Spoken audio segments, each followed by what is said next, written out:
Now, how about them damn Celtics? And we are back, another episode of How About Them Celtics. Sam and I are here recording Friday, October 10th, after the Celtics preseason loss to the Toronto Raptors. Game came down to the wire, and Jonathan Mobo hit a game winner after the Celtics blew a very large halftime lead. But I guess that's not what's important during the preseason. But not a great loss, regardless. It's great not to have to care about a game like this, because in 2 weeks, if this happened, the sky's falling. Blow a 27-point lead, just disastrous tone setter for the season. But ultimately, like, the players that were on the floor when the lead went up in smoke were not players, besides Baylor, were not players. I guess Nemi was out there for some of it, that you expect to play a lot of minutes this year. Like, Baylor's kind of up for a bench role, but like, he's not one of the guys where you're like, we're all in on him. He needs to produce. There's no other option. Like, the Celtics have a plethora of wings that they could go to instead of Baylor Shireman if they want to off the bench. But regardless, there were a lot of exciting things from this game. I guess like 1-1 is probably Chris Boucher, who went crazy in Toronto. He was awesome today. 7-10 from the field for 19 points with 9 rebounds. And Chris Boucher is just some guy I think that the fans are going to love. Like, there are people that probably aren't watching these games just yet, like playoff baseball on tonight, college football on tonight. Like, there's other things going on that you could be watching if you just like sports and you're not super duper pumped for the preseason. Chris Boucher is going to surprise those people. They're going to be like, oh my God, this guy is an agent of chaos. He is just flying around out there, shoot the 3-ball a little bit, loves to go to the basket aggressive. Like, I'm super excited to see him play in front of the home fans. I just think they're really going to gravitate towards him.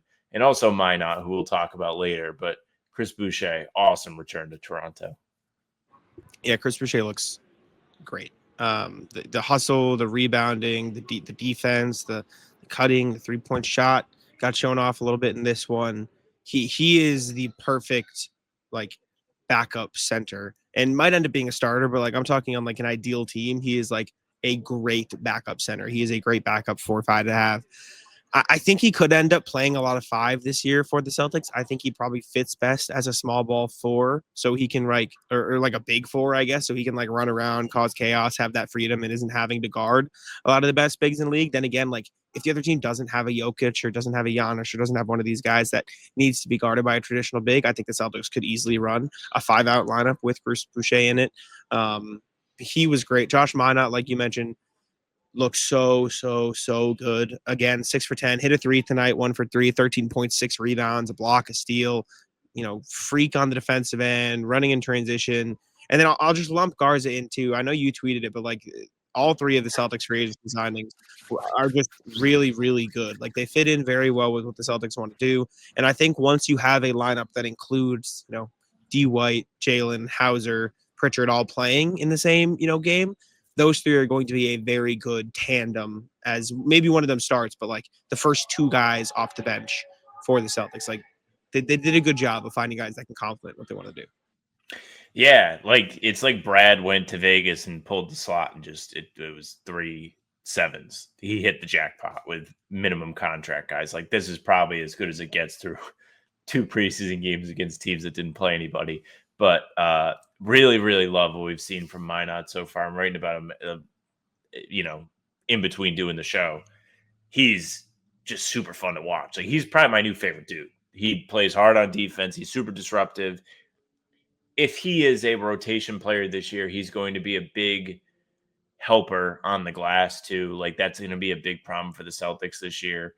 It was something we saw Joe Mazzulla clearly cares about today. He pulled Ugo and Luka Garza twice. The second time, he just pulled everybody when they gave up offensive rebounds to the Raptors in the first quarter. He was not playing around with that. And so the fact that Josh Minot has been an aggressor on the glass definitely does well for his stock. And not to mention, he had a steal on the block today, as you mentioned. He had 3 steals on the block in Memphis. He's racking up the stocks. He is, along with Ugo, just the guy you would hate to see in a pickup game. You would hate to see him in your men's league game. He's annoying. He doesn't give his man any airspace. He's up in his grill. I mean, the steal he got today was just because he was like riding Mamu all the way down the floor, and they tried to throw an outlet pass to him, and he didn't even know it was coming. He just literally landed in his hands because he was so close to his man, and he was face guarding him all the way up the floor. That is the type of intensity you're going to need on this Celtics team this year in order to try and compete, because you don't have the top end talent anymore. You're going to have to grit your way to wins this year. And it's honestly been super fun to watch. Like, they lost today. When they were winning, I was like, man, this is different. It's awesome. There is no reason that Boucher, Minot, and Garza shouldn't be in the rotation game one. Like, they should be playing constantly for the Celtics. They should be getting minutes every single game. Like, they should be a core part of this Celtics team's rotation. And I think they can help, produce winning basketball for Boston, which is important when you have to be blunt, like a group of guys who are unproven at the NBA level, but like Josh Minot clearly has found a niche. Joe Mazzulla seems to love Josh Minot, love Chris Boucher. It is fun to watch. And I mean, he kept a very short leash in this game. Like Anthony Simons, Chris Boucher talked about it in the locker room of, he wants us to understand, like, there's an intensity level that we have to uphold. There is a standard we have to uphold. And I mean, every time he did those 5-minute subs, it was after a bad defensive rotation or after they gave up an offensive rebound. Like, it was just plain as day. And I mean, it worked, right? He found the right guys that were hustling the way he wanted, and they built that lead. And obviously in the end, they blew it and the Raptors won. But at that point, like you mentioned, it was a bunch of guys who might not be on the roster. And that's just how preseason goes. But, okay, from there, what do we want to go to next? We want to go to a negative topic? Do we want to go to another positive topic? What are you feeling? What are your vibes? Because I think there's certainly some of each.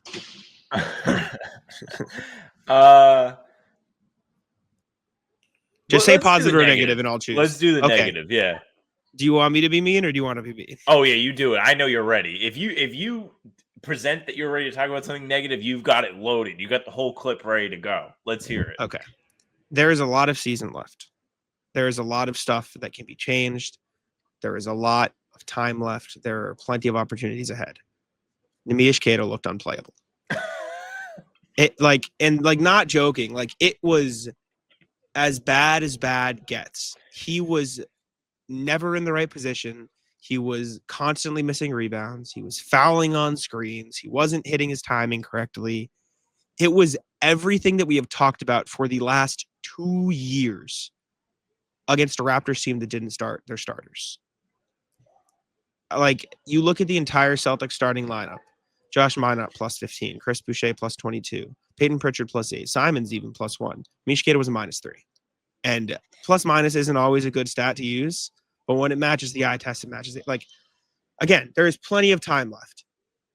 If this preseason in this one game, again, it's just one game, plenty of time, is any indication, he's the third best center on the roster. Like, it was bad.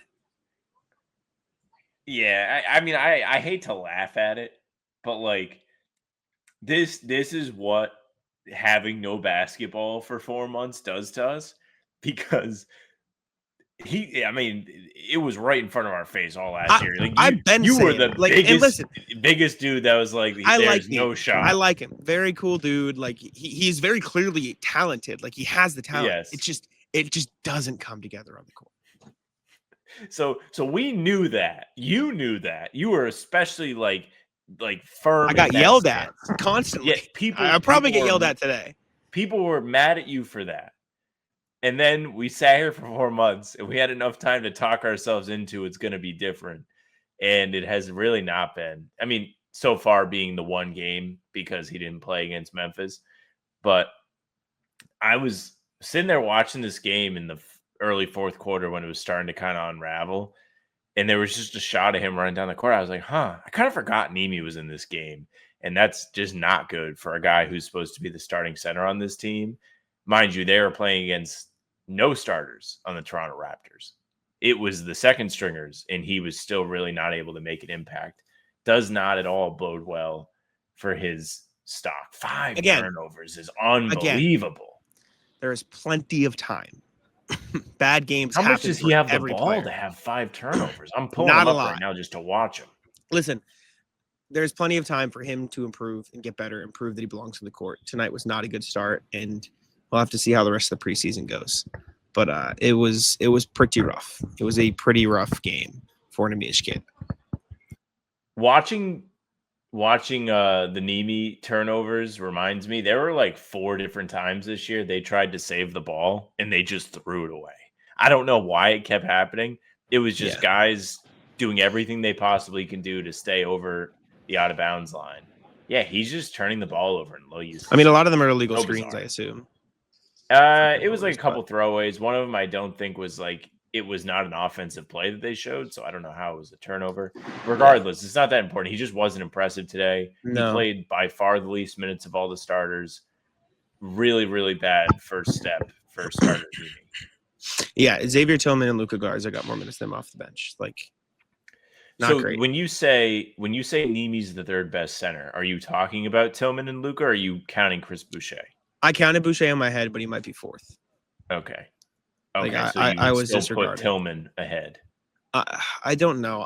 I know I would still probably play Nemi over Tillman. Tillman is just he's too slow on his feet. The 3-point shot isn't confident. Clearly, like, and again, Nemi when he's good is really good. He just can't.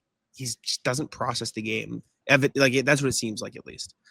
Anthony Simons was really bad in the first half, but pretty good in the second half. Yeah. Everything we heard about Anthony Simons' defense looked kind of true first into this game. He had a nice rear contest on a Grady Dick jumper that I pointed out. Like he was very clearly trying. I said this to Noah during the game. It feels like lack of effort and bad processing speed get mixed up. Like, I don't think he's not trying. I just don't think he processes defense very quickly. Like, I think he's just a step slow, and it looks like he's not trying because he's always behind the play. And then offensively, it was really rough. The shots weren't going in. There were a couple of silly, turnovers or I don't know if they were turnovers, but just like plays that didn't go his way. Yeah, 3 turnovers. But then the second half came around. He looked a lot more in control, a lot more comfortable, was getting to his spots. And you could see the vision for Anthony Simons. I did like the spacing with Nemish Keita, Pritchard, and Simons. Like, Pritchard and Simons were playing at the wings with, Keita running back and forth, setting screens. And it was like putting the Raptors defenders in a little bit of a frenzy because they both spaced the floor so deep behind the 3-point line that they couldn't cover everything. And the Boucher and Minot were in the corner crashing, like getting offensive rebounds. I thought that was good. Would have probably looked better with Luka Garza or somebody else screening. But it was a fun dynamic to see those two guards play together. And I think you could have some really fun lineups with those two guys sharing the court. But yeah, it was really like a, good side, bad side Simons game.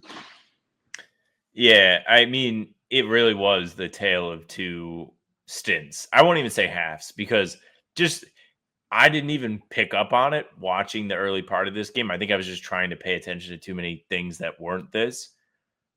3 fouls before the first TV timeout, not good. Not the start you want. But, to your point about effort, maybe he was trying a little too hard. He was like, okay, I'm going to go out there and prove that I can defend. And his effort on the Grady Dick shot you are talking about was so noticeable. He did a really good job of closing out on that, did a good job recovering. Like, there were positive things to take away from that. 3 fouls was pretty crazy right off rip. I was really impressed with his scoring, though. Cold start, for sure. 2 of 7 in the first half. I did like a halftime hot takes article, and he was one of the, wow, this is underwhelming. And then he came out in the third quarter and lit the world on fire. So there's definitely things to be excited about with him. He'll probably ease into some role with the Celtics. I'm very curious to see what he looks like playing alongside the rest of the team. And I know we're going to talk about Pritchard too. I kind of feel the same way. Like, Pritchard was probably better than Simons today. He had really cool stretches where he was scoring the ball. I sure hope that they play everybody in one of these games. Like, they're going to doubt it. I doubt it. Why wouldn't you? And other than they might get hurt, like, don't you want them all to have time on the floor together beyond, like, before the first game? In theory, yeah. I don't know. I agree to a point. Like, I do think it would be good to see them all on the floor together, full rotation, but they want to play. Not for a whole game. No, but like for a little bit. But they probably want to play the Exhibit 10 guys. They want to, get enough minutes for all the guys who could be in the rotation.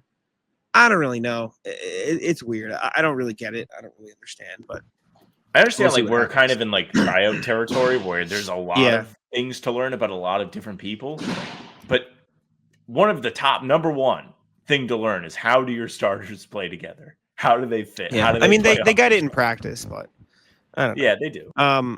Before I continue, I do need to tell you guys about Prize Picks. Prize Picks is the best place to win.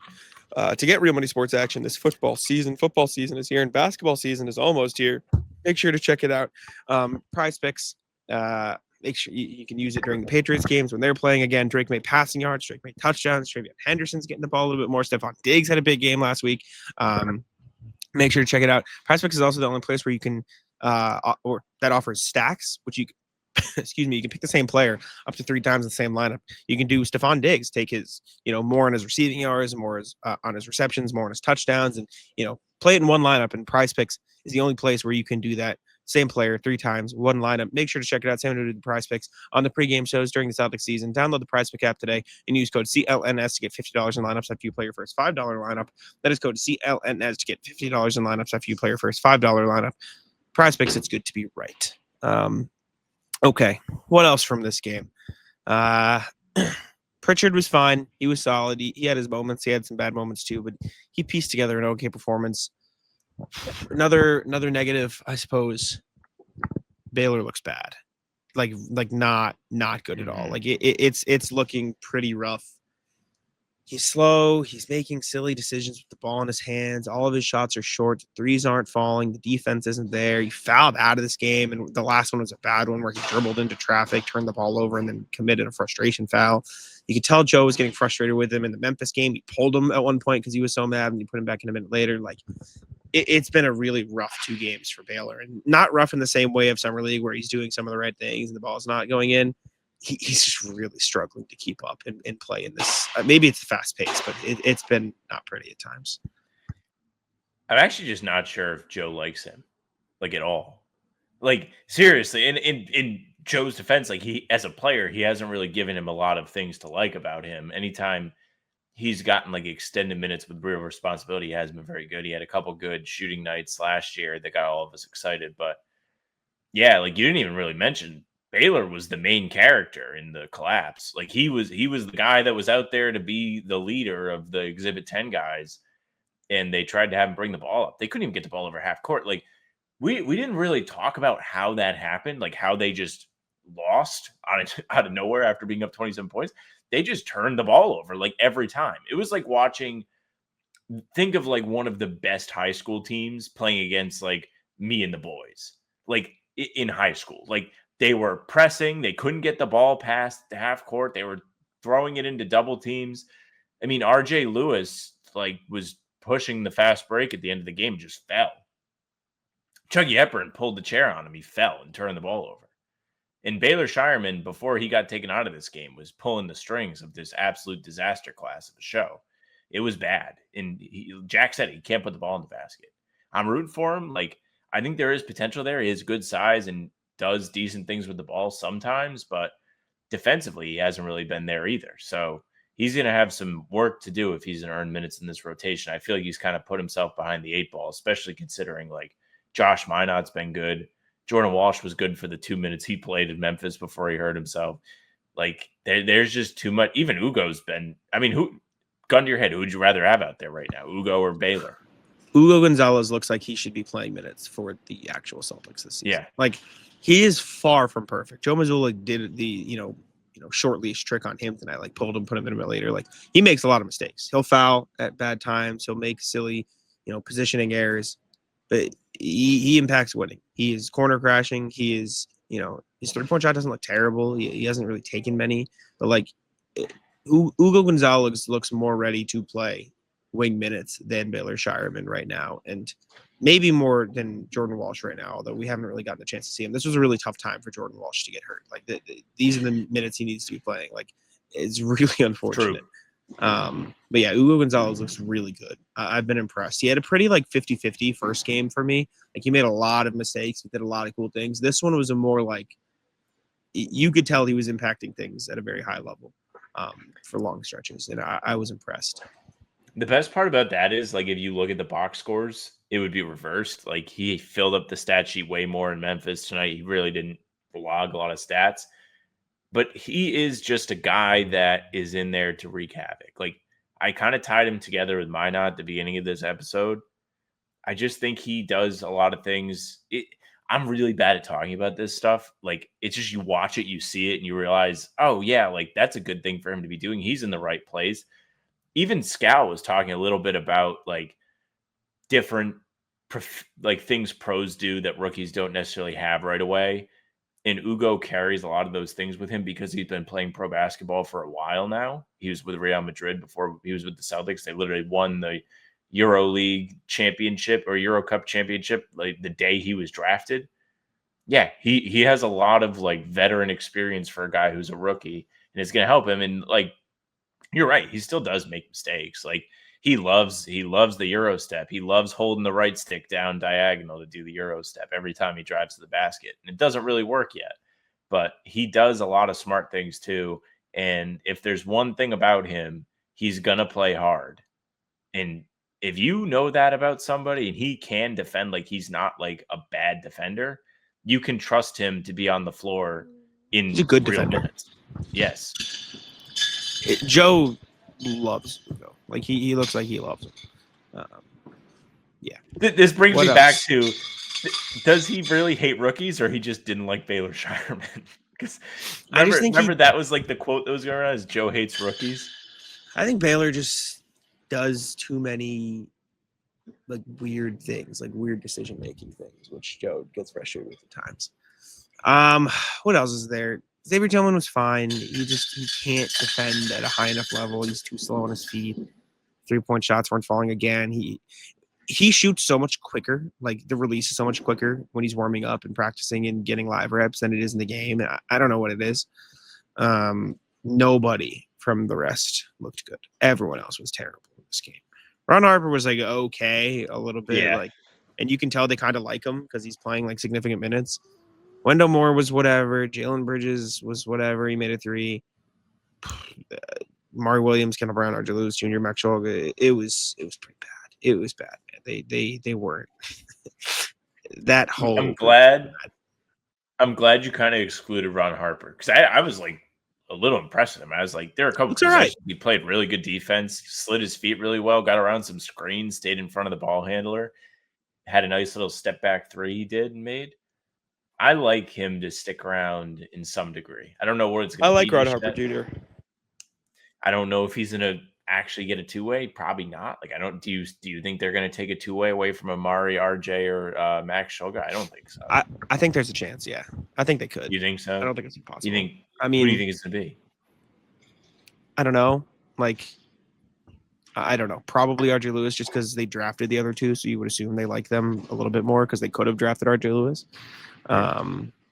But listen, man, he's played more than the other 3 guys and gotten in the game first in both of the first 2 preseason games. Like, he has been the 2-way / Exhibit 10 guy to get the first crack both times. I don't know if that's coincidence. I don't know if it's going to happen because you would have to cut somebody and blah, blah, blah. But I don't know. I like Ron Harper Jr. a lot. I've been saying it since he was with the Celtics in the G League a couple years ago. I like his 3-point shot. I like his defense. I just think he's a good player. I was trying to find it. November 17, 24. I said, I really like Ron Harper Jr. Threes haven't fallen a ton in Maine's first few games, but he's not afraid to let it fly. Form looks good, and he moves his feet well on defense, too. He's just a good player, man. That got 0 likes. No one was fucking with me. But I'm here now. Hey, it'd be like that sometimes, man. You tweet about things that like are under the radar. Nobody's getting excited about it. That's just how it is. Nope. Just one last look at this box score. We didn't really talk about Luka Garza. We looped him in with like He's good. This is good. He looks really good, man. This is now back-to-back games he has led the team in free throws. He gets the line. He crashes well. He rolls well. He puts himself in those spots really well. I did a whole, little mini feature after I talked to him today at Shoot Around about his screening, the impact it makes. He said they want the bigs to be a lot more active this year. You've seen that. He's been screening like a madman. Nimish Keita was screening a ton at the start of this game. Like, I think they really want to emphasize that in the actions because they do have less, like, overall talent on the floor, just to put it bluntly. Like they have less proven guys, less guys comfortable with the ball in their hands. So they want the bigs creating stuff more. And Luka Garza does probably the best job of it from these 2 limited sample size games we've seen. So shout out to him. You can go check out the article if you want. I tweeted it. It's on Harvard Houdini, but he's been really impressive these first 2 games. He might be, I don't know if they start him. I think the best lineup, like if I had to choose a lineup, it'd probably be a game-to-game basis because Luka Garza's defense still really isn't there. He doesn't have the hops like that. Like he can't jump. He's not athletic, no. He's hustling. He positions himself okay. It's just it's going to be kind of rough on defense, but the offense looks really, really good for him. If I had to choose start, it's probably like Pritchard, White, Brown, Hauser, Boucher. Like that's probably what the starting lineup should be at this point. Maybe you want to run if it's a bigger lineup, like if you see a Jokic or a Giannis or one of these better bigs around the league, like maybe you roll with like White, Brown, Hauser, Boucher, and then Garza, or maybe you do, Pritchard instead of Hauser, and then you run Pritchard, White, Brown, Boucher, Garza. But I think that Boucher, Garza front court, or even Minot, Boucher in certain lineups, like I think those 3, the Garza, Hauser, Minot, Boucher, foursome. Like I think those 4 guys could, mix around in that front court at the 4 and 5 a lot. Anish Katie could get in there too, but it was really rough, man. And again, if this is how he's playing against Mamu Kalishvili, Jonathan Mobo and Olivier Sarr, who fouled 5 times in 7 minutes 48. He fouled 5 times in his first 6 minutes, by the way. Like it's just, I don't know, man. We'll see. I don't know who's going to start on opening night, but if these are any indication, then it should probably be Boucher. Boucher is really good, man. But that's all I got. I don't know if you have anything else. I've got to write. My flight's not till like 5:30 tomorrow because it was the cheapest. So I've got a day in Toronto, but yeah, PM. So I've got the day. I'll probably go get some Tim Hortons where I stopped by today. Coffee was very good. I was a fan. They got more Tim Hortons than Boston has Dunkin's. I swear to God, it is crazy. When I went to Montreal, I popped into a Tim Hortons. It was fine. I'm gonna probably get. I didn't get the food. I'm gonna try the food, but anything else interesting from Toronto? I mean, really cool city. Have you ever been to Canada before? Never been to Canada. It was very like cute city, like pretty. Like the skyline was cool. It was fun to take pictures. Like it's very nice weather here these last couple of days. My hotel, like the place we're staying, I just have a view of the Rogers Center and the Space Needle, like from my bed. Like it's very cool. I mean, like it's such a cool hotel. I tweeted a picture of it from the place we're staying, but I've missed you. It's just a really cool area. So yeah, that's nice. Well, I'm glad it's fun. Yeah, okay, we can wrap it up there then. Cool. We'll cross our fingers for Animi bounce back on Sunday. We'll see. He's got plenty of time, but appreciate you tuning in. The sad part is, like, we're kind of banking on him here. Like, if we all want the Celtics to be competitive, they got to have somebody that they can trust to start games at center. Like, I think they have a lot Luka of guys Garza, Chris Boucher. Feel good about. Yeah, but you can feel good about those guys, like, off the bench. Like, I don't know. Boucher, I get it as, like, a small ball 5, but, like, he just doesn't have the size. Sam, I don't even know if you can feel good about Nimi coming off the bench, and you're saying we're banking on him to start over guys who are like I'm good telling off the you, bench. It's not good. Garza and Boucher are probably going to get a lot of starts this year. That's my prediction from the first 2 games of the preseason. And again, lots of time, could be wrong, but based on what I've watched for the last 2 days or 3 days. But anyways, let us know what you think. Appreciate you for tuning in. Leave a like, subscribe, and all that. Sam, take it out. Hey, thank you very much for listening and watching. Make sure you leave a like, subscribe. Let us know how you're feeling after the Game 2 preseason loss. I'm sure you're devastated. We are here every day. Full pods drop Tuesday, Thursday, Sunday. Game recaps of the morning after each game. Other videos are here in between to keep you up to date with all things Celtics. You can find the 2 of us on Spotify and Apple too. All pods and recaps are there. So if you just want those, go ahead and follow. They'll go right to your feed. Leave a 5-star review. We'd appreciate that very, very much. You can email us, hbtcpod@gmail.com. Read them every single time we do a show. So hbtcpod@gmail.com. We'd love to hear from you. You can find us on socials at How About Them C's for Twitter, Instagram, TikTok, Facebook's name of the podcast. All streams are there. They're on YouTube. They're on Twitter. Jack's Twitter, Jack's Money NBA. Mine's at Sam LaFrance NBA. That's it for us. Bye. Tic-tac-toe.